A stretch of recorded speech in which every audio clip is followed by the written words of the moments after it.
d'être reçu par le camarade Premier ministre pour une évaluation à mi-parcours du contrat d'objectif 2026 du ministère de la Sécurité. Alors, il faut rappeler que le contrat d'objectif 2026 du ministère de la Sécurité est structuré autour de 6 objectifs et composé de 17 actions prioritaires. Alors, le premier objectif, c'est assurer la sécurité des personnes et des biens et garantir l'intégrité du territoire. À ce niveau, vous avez tous suivi que nous avons pu travailler à faire chuter le taux de criminalité et aussi à pouvoir aussi contribuer au niveau de la reconquête du territoire qui s'est nettement amélioré. Le deuxième objectif, c'était de développer de façon durable le secteur faunique et forestier pour pouvoir aussi orienter ces ressources-là vers le volet économique. Et récemment, vous avez vu nos sorties au niveau de la forêt de Hua, au niveau de la forêt de Nazenga, et même les réformes que nous sommes en train d'envisager au niveau de la forêt classée de Bangrouébo. Tout cela contribuera évidemment à renforcer également nos ressources forestières et fauniques. Le troisième objectif, c'est de renforcer la lutte contre la cybercriminalité et les investigations en matière antiterroriste. Aujourd'hui, la BCLCC fait des merveilles et également au niveau de la BICIAT, nous arrivons à mener des investigations et à faire des interpellations des cellules dormantes autour du fléau du terrorisme. Alors, le quatrième objectif, c'était d'améliorer l'offre sécuritaire dans certains domaines spécifiques de la sécurité intérieure et aussi à ce niveau. Alors, vous voyez toutes les réformes que nous arrivons à déployer. Il y a eu au niveau de la BMC que nous avons déployé au niveau des grandes villes.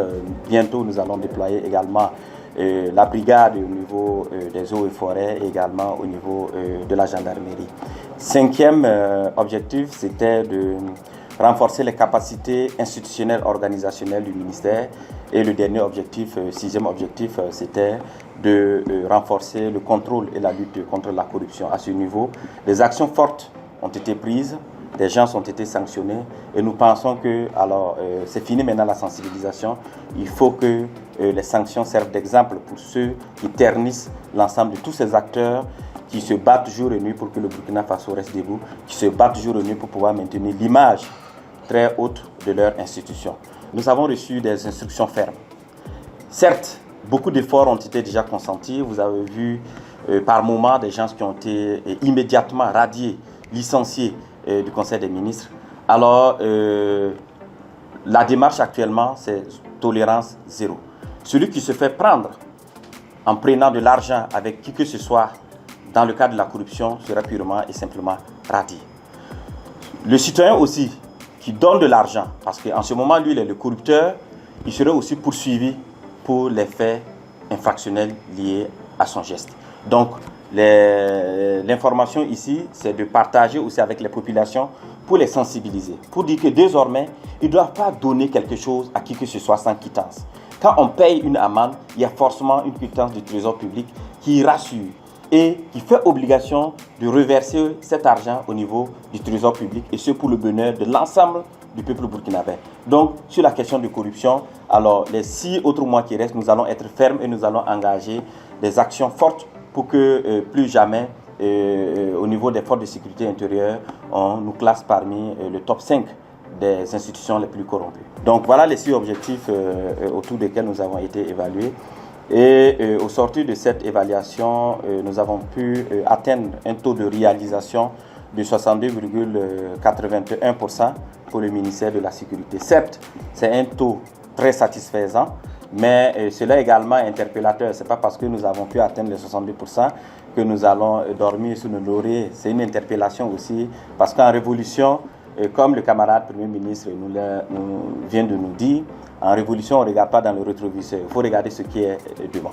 Donc aujourd'hui également, nous sommes interpellés aussi pour que d'ici à décembre 2026, nous puissions atteindre encore un taux nettement meilleur et pouvoir aussi satisfaire l'offre sécuritaire sur l'ensemble du territoire national du Burkina Faso.